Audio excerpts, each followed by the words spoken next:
नमस्कार, मेरा नाम नवनीत मिश्रा है और मैं आपका अपने चैनल नवनीत मिश्रा इकोनॉमिक्स पे स्वागत करता हूं।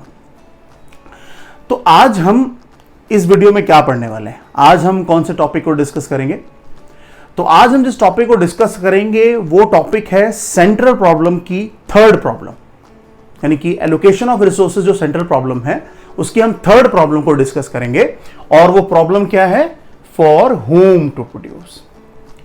अब ये जो प्रॉब्लम है फॉर होम टू प्रोड्यूस यानी कि किसके लिए बनाए, मैंने पिछले कुछ वीडियो में मतलब आपके साथ दो प्रॉब्लम डिस्कस की हैं, what to produce, how to produce. आज हम ये पढ़ने वाले हैं फॉर होम टू प्रोड्यूस, यानी कि अब किसके लिए बनाए। ये प्रॉब्लम नहीं, एक सवाल भी है कहीं ना कहीं कि किसके लिए बनाए, किसके लिए प्रोड्यूस करें। मगर कई बार ये देखा गया है कि ये जो प्रॉब्लम है फॉर होम टू प्रोड्यूस, इसका एक और नाम, यानी कि जो for whom to produce problem है उसको कई बार टीचर एग्जाम में एक और नाम से रिप्रेजेंट करता है या एक और नाम से पूछ सकता है, और वो नाम है problem of distribution of income. यानी कि फॉर होम टू प्रोड्यूस जो प्रॉब्लम है, इस प्रॉब्लम का एक और नाम है और वो नाम है problem of distribution of income. अब सवाल यह है, इस प्रॉब्लम को problem of distribution of income क्यों कहते हैं या इसका ये नाम क्यों है। तो इसको समझने के लिए मैं आपके साथ एक एग्जांपल शेयर करना चाहता हूं, तो उससे बेटर समझ में आएगा, हम समझ सकते हैं कि इस प्रॉब्लम को फॉर होम टू प्रोड्यूस या problem of distribution of income क्यों कहते हैं।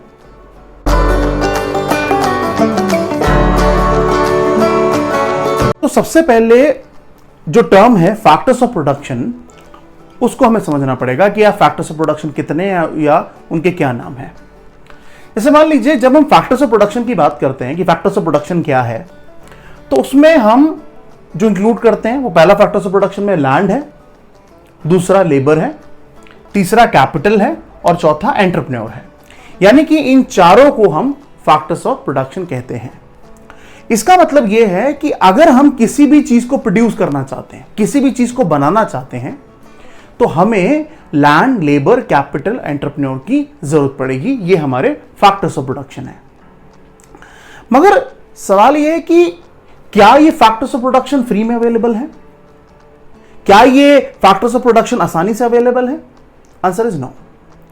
यानी कि जब भी आपको कोई फैक्टर्स ऑफ प्रोडक्शन चाहिए या प्रोडक्शन करने के लिए इन फैक्टर्स की मदद चाहिए, तो आपको इनको पे करना पड़ेगा, इनके प्राइस को पे करना पड़ेगा। अब सवाल यह है कि इनकी प्राइसिंग क्या है, अगर ये काम आएंगे या आप या कंट्रीब्यूट करेंगे तो इनको बदले में क्या मिलने वाला है। सबसे बात करते हैं सबसे पहले लैंड की। यानी कि जो लैंड है, अगर हम उसको इस्तेमाल करते हैं प्रोडक्शन के लिए, तो हमें बदले में रेंट देना होगा।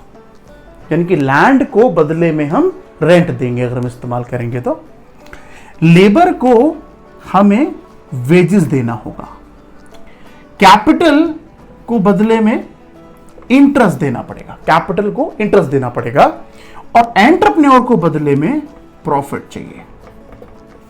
यानी कि अगर देखा जाए, लैंड इस्तेमाल करेंगे तो रेंट देना पड़ेगा, लेबर इस्तेमाल करेंगे तो वेजेस देना पड़ेगा, कैपिटल इस्तेमाल होगी या लोन वगैरह लेंगे, बैंक से पैसा लेंगे, इन्वेस्टर्स पैसा देंगे तो इंटरेस्ट देना पड़ेगा, और एंटरप्रेन्योर को प्रॉफिट चाहिए। अब यानी कि अगर देखा जाए तो कोई भी फैक्टर्स ऑफ प्रोडक्शन जो है वो फ्री में अवेलेबल नहीं है, आपको कुछ ना कुछ बदले में देना पड़ेगा अगर वो आपको प्रोडक्शन करने में हेल्प कर रहा है तो, या प्रोडक्टिव सर्विसेज दे रहा है तो। मगर अब सब एक न्यूमेरिकल एग्जांपल इसमें ले लेते हैं ताकि आपको बेटर समझ में आए। मान लो हमने एक मार्कर प्रोड्यूस किया, मेरे हाथ में मार्कर एग्जांपल ले लेते हैं। तो मान लो हमने मार्कर प्रोड्यूस किया, उसको प्रोड्यूस करने के लिए 10 रुपीज हमने रेंट दिया, 10 रुपए रेंट देने पड़े मार्कर को प्रोड्यूस करने के लिए, लेबर को 10 रुपए वेजेस देने पड़ी, इंटरेस्ट 10 रुपए देना पड़ा, और एंटरप्रेन्योर को प्रॉफिट भी 10 रुपए मिला। यानी कि अगर देखा जाए तो रेंट को 10, लेबर को 10, कैपिटल के इंटरेस्ट के बदले 10, और एंटरप्रेन्योर को प्रॉफिट 10। तो इसका मतलब अगर देखा जाए तो सबको कहीं ना कहीं बराबर पैसा मिला है, सबको इक्वल पैसा मिला है। अगर किसी भी कंट्री में, अगर हम चारों फैक्टर्स ऑफ प्रोडक्शन की बात करें, तो किसी भी कंट्री में अगर इन फैक्टर्स ऑफ प्रोडक्शन को प्रोडक्शन करने के बाद बराबर बराबर पैसा मिलता है, इक्वल पैसा मिलता है, तो उसको हम इक्वल डिस्ट्रीब्यूशन ऑफ इनकम कहते हैं। यानी कि जितना लेबर को मिला उतना ही मालिक को मिला, उतना ही लैंड वाले को मिला, उतना ही इन्वेस्टर कैपिटल वाले को मिला। यानी कि अगर हर इंसान को जो उसने इनकम जनरेट की है, पैसा कमाया है, और वो बराबर हो, इसका मतलब उस कंट्री में इक्वल डिस्ट्रीब्यूशन ऑफ इनकम है। यानी कि हर व्यक्ति को बराबर पैसे कमाने का मौका मिल रहा है। मगर क्या ये ऐसा होता है? क्या हमारे देश में जितने भी फैक्टर्स ऑफ प्रोडक्शन है, लेबर है या कंपनी के ओनर हैं, क्या वो बराबर बराबर प्रॉफिट और वेजेस लेते हैं? शायद नहीं। यानी कि एक बहुत सिंपल एग्जांपल है कि जैसे मान लीजिए कि अगर हम कहते हैं कि एक इंजीनियर है, वो काम करता है, उसको भी इनकम मिलती है, वो भी पैसा कमाता है। और अगर एक कोई कंस्ट्रक्शन वर्कर है, वो भी काम करता है, पैसा कमाता है। दुनिया में हर इंसान काम करके पैसा कमाता है। मगर क्या इन दोनों लोगों की इनकम सेम हो सकती है? Answer is no.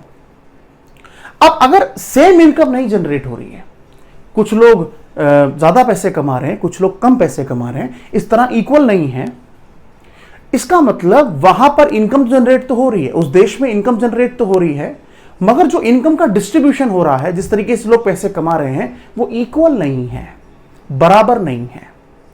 तो इसका मतलब अगर देखा जाए तो अगर ये तो एग्जांपल बराबर वाला है, मगर यहां पर अगर मैं कहूं कि एक इंजीनियर है, उसकी इनकम, और अगर मान लो एक कंस्ट्रक्शन वर्कर है, उसकी इनकम अगर बराबर नहीं है, तो आगे क्या होने होगा?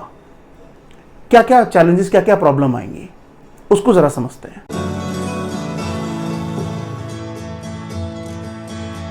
अब जैसे मान लीजिए ये इंजीनियर है और एक कंस्ट्रक्शन लेबर है, इन दोनों की इनकम बराबर नहीं होगी, ये बात सही है, ये दोनों लोग इक्वल इनकम नहीं कमाएंगे। और हमारे देश की अगर हम बात करें तो हमारे देश में भी ऐसा ही होता है, कुछ लोग ज्यादा पैसे कमाते हैं, कुछ लोग कम पैसे कमाते हैं। मगर अगर ऐसा हो रहा है तो उसको अनइक्वल डिस्ट्रीब्यूशन ऑफ इनकम कहा जाता है। मगर अगर हम फैक्टर्स ऑफ प्रोडक्शन की बात करें कि भाई लैंड को कितना मिला, लेबर को कितना मिला, कैपिटल को इंटरेस्ट कितना मिला, एंटरप्रेन्योर को प्रॉफिट कितना मिला, अगर हम इस तरह से लेबर इनकम को डिस्ट्रीब्यूट करते हैं तो उसको फंक्शनल डिस्ट्रीब्यूशन ऑफ इनकम कहा जाता है। यानी कि अगर हम यहां पर यह देखें कि फैक्टर्स ऑफ प्रोडक्शन के हिसाब से अगर हम डिस्ट्रीब्यूट कर रहे हैं इनकम को, लैंड को कितना मिला, लेबर को कितना मिला, तो अगर उसके डिस्ट्रीब्यूशन के हिसाब से देखें तो हम उसको फंक्शनल डिस्ट्रीब्यूशन ऑफ इनकम कहते हैं। ये बात आप याद रखिएगा। मगर यहां पर अगर आप देखो तो इंजीनियर को ज्यादा इनकम मिलेगी, कंस्ट्रक्शन लेबर को कम पैसे मिलेंगे, तो इसका मतलब अनइक्वल डिस्ट्रीब्यूशन ऑफ इनकम है। मगर इसका इंपैक्ट क्या होगा? इसका इंपैक्ट होगा कि अगर ऐसा होता रहा, ऐसा लंबे समय तक होता रहा कि अनइक्वल डिस्ट्रीब्यूशन ऑफ इनकम है, कुछ लोग ज्यादा पैसे कमा रहे हैं, कुछ लोग कम पैसे कमा रहे हैं, अगर ऐसा होता रहा तो एक दिन ये कंस्ट्रक्शन लेबर मार्केट से सामान खरीदने में असमर्थ होगा। कंट्री में इन्फ्लेशन होता है, प्राइस राइज होता है, तो एक दिन, और कई बार ऐसा कहा भी जाता है कि अगर महंगाई हो रही है, प्राइस राइज हो रहा है, तो कहीं ना कहीं गरीबों को नुकसान होता है, अमीर और अमीर हो जाते हैं, गरीब और गरीब हो जाते हैं। तो ऐसा क्यों होता है? क्योंकि अगर मान लीजिए कंस्ट्रक्शन लेबर की इनकम उतनी नहीं बढ़ी, इंजीनियर है ठीक है ज्यादा पैसा कमा लेगा, ये तो ठीक है, मगर प्रॉब्लम इनको होगी, जो कंस्ट्रक्शन लेबर हैं इनकी अगर इनकम नहीं बढ़ी या ये ज्यादा पैसे नहीं कमा पा रहे हैं, तो मार्केट में इनकी जो डिमांड है, यानी कि जो ये चीज लोग पहले खरीदते थे, वो डिमांड कहीं ना कहीं कम होने लगेगी। जो चीज जिसकी ये डिमांड करते थे, वो प्रोडक्ट मार्केट में उनकी डिमांड कम होने लगेगी, ये लोग सामान नहीं खरीद पाएंगे, डिमांड नहीं कर पाएंगे। और अगर ऐसा हुआ तो आने वाले समय में ऐसा हो सकता है कि वो प्रोडक्ट ही मार्केट में बिके, या प्रोड्यूसर वो ही प्रोडक्ट बनाए और मार्केट में बेचे जो लोग अफोर्ड कर सकते हैं, वो ही प्रोडक्ट मार्केट में आएगा।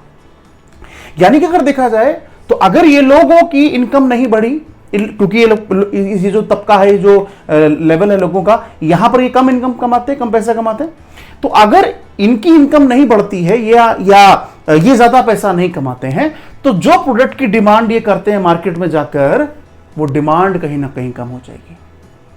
अब सवाल ये है कि हमें इस प्रॉब्लम में क्या सीख मिलती है, हम क्या समझ में आता है?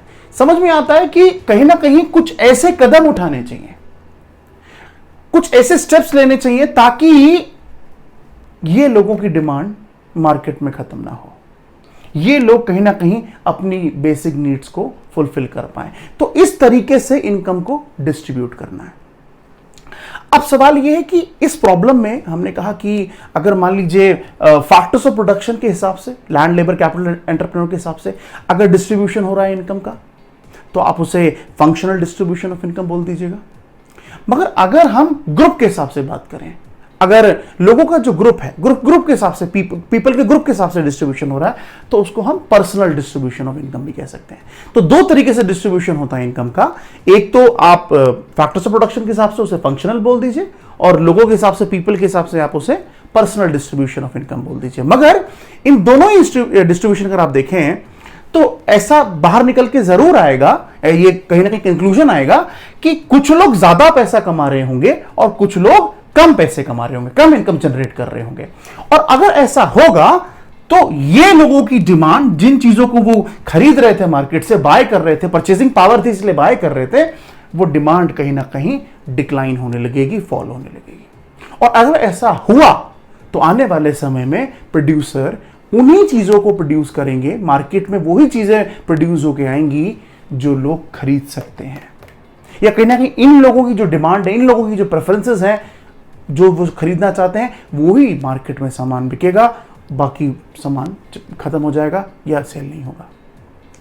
अब इस प्रॉब्लम में गाइडिंग प्रिंसिपल क्या कहता है? एक सॉल्यूशन है, एक कंक्लूजन है कि गाइडिंग प्रिंसिपल इसमें क्या कहता है। और हमेशा मैं कहता हूं कि आप अपने आंसर में, अगर इसके बारे में जब आप बुक में पढ़ें या डिटेल में पढ़ें, तो आंसर में गाइडिंग प्रिंसिपल जरूर लिखिए। तो आपको बताते हैं कि इसका गाइडिंग प्रिंसिपल क्या कहता है और उसका मतलब क्या है।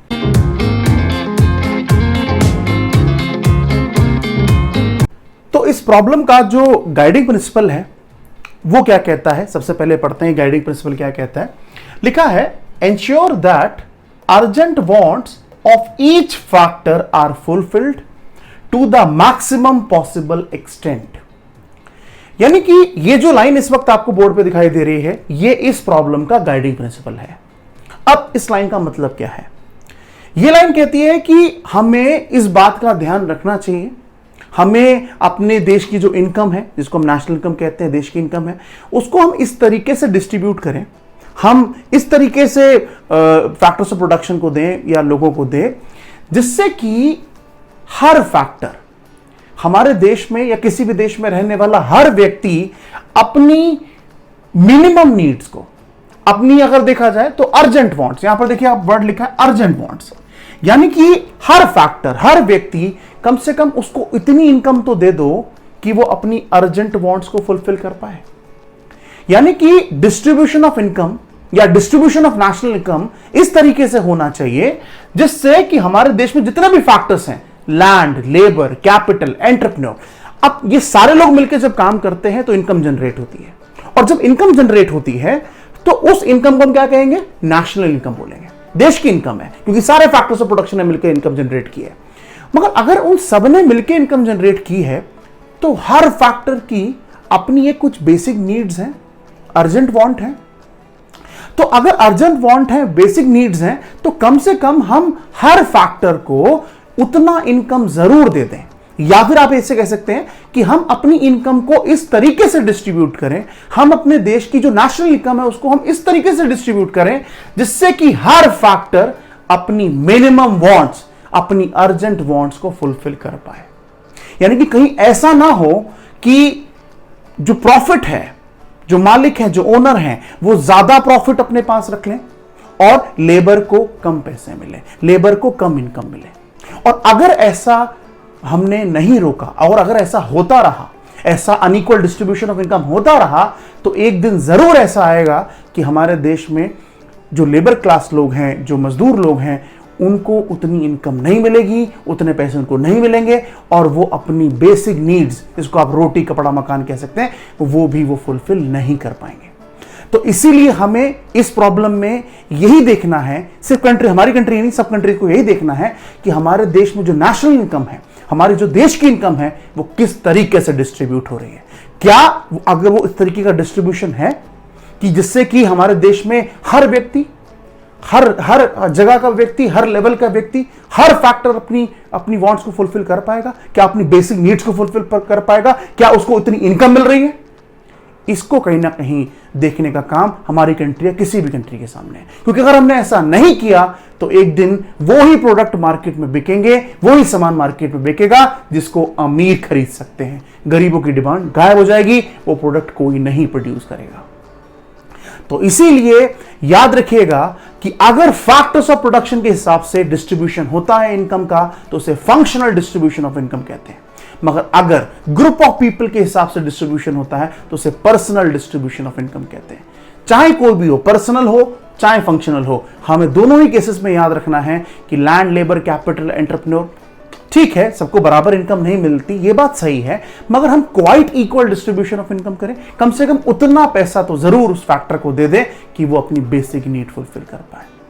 तो इसीलिए इस प्रॉब्लम को प्रॉब्लम ऑफ डिस्ट्रीब्यूशन इनकम कहा जाता है, क्योंकि हमें यहां यह देखना पड़ता है कि क्या हमारे देश के हर फैक्टर को उतने पैसे मिल रहे हैं जिससे कि वो अपनी बेसिक नीड फुलफिल कर पाए।